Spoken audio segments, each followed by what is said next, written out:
Hey y'all, we'll talk about me being back at a later time. I will post some videos in regards to that. Some things I have to share. It's been a very long time, and of course I'm gonna tell y'all what's been going on, but that's a time for a later date. I want to get in everybody else's business. Make sure that y'all share this video, like this video, and just show me love, because I'm gonna be back full throttle and I got a lot of shit coming for y'all. So I said, why not do a tea talk? I'm very sensitive to energy, so social media has been a little turbulent for me lately. And I think it's just because like the whole masculine versus feminine, and then the men downplaying the women and the women downplaying the men, and it's just so controversial.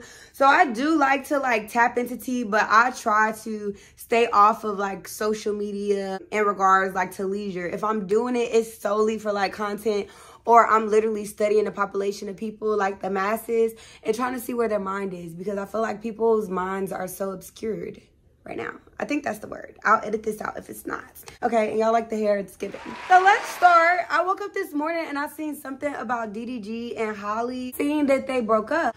You know, I'm one to say that celebrities are all like people. They're just like us. They breathe, they have regular lives, they have insecurities. Although they're talented, they might not be the good guy in every situation.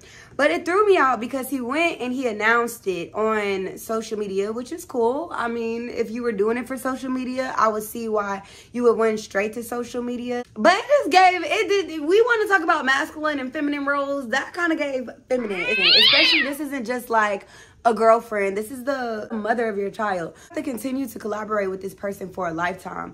I think men don't think about that. I think they like to create cultures and environments, and then when they're sticky and nasty and toxic, they feel like you have to subject yourself to their energy, even though they've done all of this damage. Like the environments that you cultivate, that's what it is. You can't tell somebody that suffered abuse. You can't tell somebody that suffered like being bullied on, being ostracized by their child's father. You know, like when you know that the relationship is coming to an end, it's best to just like release that person. You know what I mean? Versus like steadily doing things to leave an imprint, and then the imprint is left, and now you want someone to subject themselves to your energy even though you made them feel uncomfortable. Your children's mother does not have to subject herself to bullshit, to games, to little fundamental like underlying forms of abuse. You know, like I'm gonna pick up the kids, but then I'm not gonna bring their clothes back even though you're paying for them. She doesn't have to subject herself to that. She doesn't have to subject herself to you hitting her up randomly and wanting to fuck with her, you know what I mean, while she's healing. She doesn't have to subject herself to uncomfortable situations. I don't think men understand that. The energy that you cultivate is what lasts, and it takes time to overcome that. Women don't have to force themselves to overcome it just because we had a child. You wasn't thinking about that child when you was creating this environment, and I'm not subjecting myself to going fucking insane in order to co-parent. You know what I mean? Because it's all about the best interest of the child. I'm just saying, he took it a step further, not only mentioning the breakup, he also added icing to the cake by saying, I'm a grown man. I can make my own decisions. We chose to split because of personal reasons. Nah, it's not a skit. I'm not hurt and I'm not missing out on anything. And her head game is trash as fuck. LOL. As long as my son is good, I'm good. Do you know this woman is going to cultivate your son forever? And she's like attached to Disney and all of this. Like she kind of has an innocent image. Her sister's a little bit on the edgy side from what I see, but she has an innocent image. Thinking about your family, her mental health, it's already difficult surrendering a relationship after you have a child, but doing it publicly. And this was somebody that didn't even want to announce the pregnancy publicly because of public scrutiny. And it opens your family up to that. And I feel like men should just act a little bit more enlightened. You know what I mean? Because this is going to form resentment on her behalf. And now that's going to kind of create some toxicity within the family environment. And I just feel like when you're done with somebody, when it gets to that point to where you have to run to media, when you have to say certain things about them, when you have to try to like dig deep, it ultimately affects the balance of you guys co-parenting relationship moving forward. She still has to work with you, and she doesn't have to be your bitch in order to work with you. If you make her feel uncomfortable, if you're embarrassing her, if you're causing and creating trauma, she has the right to set a boundary so that she could be the best that she can for her child moving forward, because what matters the most is the child. You know what I mean? And I think men, they often say emotional maturity and this. Think about your fucking daughters, men. As a woman, I'm not subjecting myself to somebody that is intentionally manipulative and abusive, narcissistic, playing games, doing things to get under my skin, but not doing them directly, you know, doing them indirectly, passive aggressiveness. Nobody has to subject themselves to that. Why, if you want your child to be the brightest, most beautiful star on the world, would you, if you know you're leaving this woman, leave her in an environment so that she could feel lesser than, so that she can feel embarrassed, and she has to heal all of that while she should be cultivating your child? I just don't think that men think like that. I think they think that there's no effect, right? It's just cause. There's no effect. You did this and it created this, and that's what it is. To be these same ones that run out and be talking shit about their kids' moms, baby mamas, exes, and then be running right back to them. You know what I mean? So, sir. And I think that could also be a thing. The clout. You know, of course, she's probably going to go through her healing moment. They hate when you expose and express. You're not exposing them with the intention. It's one thing when you're out, he did this, he did that. But if you're expressing something on your healing process and you have a audience that's supporting you through it, the Bible even says be transparent with one another so that you may be healed. But it doesn't say, like, you know, air out dirty secrets. But sir, if you was doing shit in the dark and it's aired out, it's not a dirty secret. You know, it's not about y'all intimacy. It's about the truth and what you did. And if you shouldn't have did it if you can't stand on it. You know what I mean? But like giving head or, you know, those type of things, it's like, let's be fucking for real. Okay, let's get to the next topic. I'm gonna put a screenshot here. It says, Houston barbers and barbershops, be on the lookout for this dude. He came to my shop and got a haircut by Pierce Hill and did not pay. Proceeded to tell the barber he was paying with Cash App, but Cash App declined. After, he said his baby mama was coming to pay. So he walks outside to pretend that he's waiting to deliver the payment. Pierce made multiple attempts to text and call the number that the dude gave him for future services. His baby mama answered and hung up. This is why barbers want payments before service. It's sad, but this world we live in, roaches. So take a good look and be advised of theft of service. Now, a lot of people, especially if you lack empathy, which is something that we do in this day and age, don't understand these rules that stylists have, barbers have. And I know because I'm a stylist. But a lot of people will inflict loss on a business owner. And so they have to, like, most of the policies that you see, you go to a booking page and you're like, oh man, most of the time they're there because the stylist or the barber, right, the service provider has experienced something that made it difficult and they didn't have a term or condition to protect them from it. So then they apply that. It's the same when you go to sign up for like Disney or something like that and you got to sign the terms and conditions. I know y'all heard about the lady that they refused the liability of her unaliving, like her passing away, because she had signed the terms and conditions on Disney Plus, which when she was at the park and she had her incident, I guess it's all in the line because she signed the terms and conditions, which is ultimately a contract, on Disney Plus. And so later, following down the line, she has an incident at a Disney park and she's not protected. Not saying that was right. That was definitely crooked, and ethical morals and boundaries and stuff should always be applied with certain things. But as a hairstylist, I've had people book last minute. I give them a little discount. They come. I'm not really enforcing the rules. I've had somebody, I will never forget my pregnancy during Reagan. Girl got her hair done. I was supposed to go see my baby daddy afterwards. And so I was all excited, but I was kind of nauseous. I was getting hungry. Hey, I let her come late. And then I also gave her a discount. And she was like one of my hood clients. So I appreciated her because when I ain't had no money, it's like she always needed a service. You know what I mean? But finished the girl's hair and everything, seen her get dropped off, and the person that dropped her off backed up in a parking spot. So I'm thinking they just sitting there. I'm really a quick stylist, quality but quick. But I'm sitting there and I'm thinking that, you know, when she leaves, of course her ride is going to be there. Especially because she was late because she didn't have a ride. This girl, I'm walking to my car so I go see my man at the time. And she was like, you know, I need a ride home. You say what? Drove her ass home because I wasn't going to leave somebody outside of my house, you know, like frustrated or upset and something happened to my stuff and I'm not there. And I also wasn't going to prolong my night and not go. But I had to take her and she lived all the way on the east side. We were like in Katy. That's a good 45 minutes. So I said all that to say that some cases, you know, I have a late fee, but I don't really apply it because I'm not as booked and busy as I used to be. And the late fee was because people would be late and it would push my whole day back. And they're at home chilling, vibing, posting selfies, and I'm still up on my feet and my schedule pushed back. And I had to refund 3 people their deposit because I was late and I charge a late fee myself. So how can I charge you a late fee or not? So basically, I'm just saying to say, barbers and stylists is not like I want to inflict or, you know, make you incur new costs or prices, but you would be surprised how many people, and I'm going to show you this next video, how many people will take advantage of your kindness, even people that do business with you. I've had videos on here venting about it, but I've had people purchase products from me and then dispute them, all kinds of stuff. I live in Houston as well, where niggas rob people just for some bundles. They'll meet you, and I deliver bundles. So they'll meet you, you'll think you're meeting somebody, and they will rob you and pull out a gun for some goddamn bundles.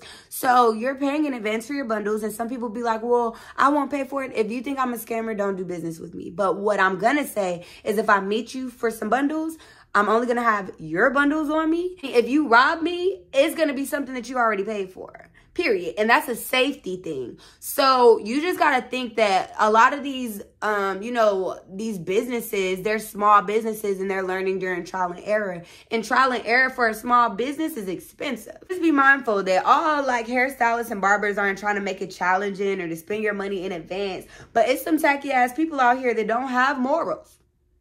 They don't have consideration. They don't have empathy. And they'll also rather take it from you than it be taken from them. That takes me to my next video. So listen. So I don't know if y'all know who Big Bank is. Right? So I had an interview with him yesterday. I had to get my makeup done. Y'all still got my makeup on. I was so tired. I had to get my makeup done. I had to get my hair done. I had to get my nails done. I had to get these toes done that y'all be talking about. Basically, she's saying that she had to get all of this stuff done. Y'all can't see him, but so I had to get everything done, right? But I also had to get my son hair done or whatever. So by the time I got everything done that I needed to get done, I have no more money, right?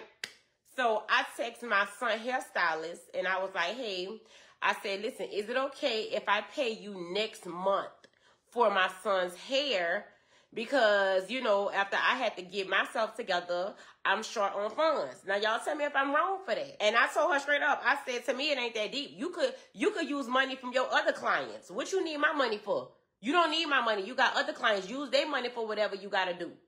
And I mean, it's literally just a month from now. Like, why you can't wait for a month for me to pay you? What's the big deal, baby? Like, you can't hold out for a month? You got other clients. Like, this lady is a big time loctician. You got other clients, baby. Well, how come you can't hold out for a month? Come on, let's be for real. At the end of the day, she has other clients. She shouldn't be depending on me. Why are you depending on me to make your money, baby? At the end of the day, you got other clients, and that's just how I feel, and I'm going to stand on it. You know what I'm saying? You have other clients. So it's not going to hurt her pockets missing my little $100. Bet, stand on that. That's crazy to me because you talk about why is she depending on you? Why are you depending on her to take care of your son's hair? Because if you ain't have the money and you had all this other stuff to do, you should have handled that. That should have been your priority. And he would have had to get his hair done another time. Why would you do that to a service-based provider? And then the provider said that it was the first of the month. Why you couldn't put your stuff on the back burner? Like, you want her to put her stuff on the back burner. And that's what kills me about today's culture. People lack empathy. Even this whole masculine versus feminine type of agenda here, it's like lacking empathy. Because I know niggas are fucked up, but I also understand in a lot of different ways people's backgrounds, the lack of understanding. Like, I get a lot of different things. And also, I understand that nothing is linear. Everybody isn't the same. Everything that works for y'all ain't gonna work for me. So I just feel like it's this energy and fixation on wanting everybody to understand your point, but not seeing the bigger point in everybody else's point. And so she sent a message and she was like, hey, Blue, I was wondering if I could pay you next month for Turner hair. I had to get my hair, nails, and makeup done for the interview that I have, so I'm short on funds. She said, hey, love, he's already done. Can I ask you why you didn't mention that before I serviced him? She said, I just really needed his hair done, being that it was homecoming tomorrow. Well, the homecoming dance was tomorrow. I thought I had the money, but by the time I finished doing myself up is I guess what she meant. I spent more than expected. She said, hun, I have plans for the money from this service. You know it's the first of the month. Then the girl says, okay, but being that I've been going to you for years, I didn't think that it would be an issue. It's not that deep. You can use the money from your other clients. Excuse me, my clients for years wouldn't have done this at all. And ma'am, it is that deep. I calculate my bills and the amount of clients I book daily. My other clients' payments don't have nothing to do with you or your son's appointment. Like, the audacity of you. The audacity, that is theft of service. I don't give a fuck. I don't care what anybody says. Let me know in the comments. Would that be theft of service? Because you didn't tell me before. And it's one thing if you have a stylist that's a little kind of pushover. I've been like that before. I might do something, but that's my prerogative. You know what I mean? When I have boundaries, clients, stuff like that, and then who knows that you really gonna give it to me then? And I don't have to come into agreement with that. So then when a stylist makes something that you have to pay in advance, then you're upset. But you have to understand the environment that we live in, the culture that we live in, and how people get down. And if you had a business or if your child had a business, how would you want them to operate to protect themselves? That's kind of how you have to think about it instead of being offended. And if you're getting a service done anyway, then why do you care unless you don't trust the service provider? And if you don't trust them, why go? But that just kind of made me feel some type of way because that was ugly behavior and she's a beautiful girl. But you're so beautiful and you're so ugly because all you care about is yourself. I feel like there's so many people out here that are just so surface based and have a lack of balance, but also a disconnect from like their heart space. Like people are so hardened. This world is so fallen. And that's another reason why I don't really be on social media because these are small things. But it's just like, like it really just, it just turns my stomach. But next subjects. Okay. Authorities have raided the offices of Atlanta's top veneer specialist who is being charged with 8 felonies, including practicing dentistry without a license. Now, I ain't gonna lie, I've been a hairstylist without a license before. You know what I mean? I done got cracked down on before. Shout out to my baby daddy, baby mama for calling the licensing department on me, okay? I understand how it is to be gifted at something and you don't feel like it is important to go to these institutions, which typically are taxing you for, you know, like what I was doing, it was a natural gift. They don't even really teach you there. You got to go there and then get a certification from somebody that didn't even have a skill as good as mine.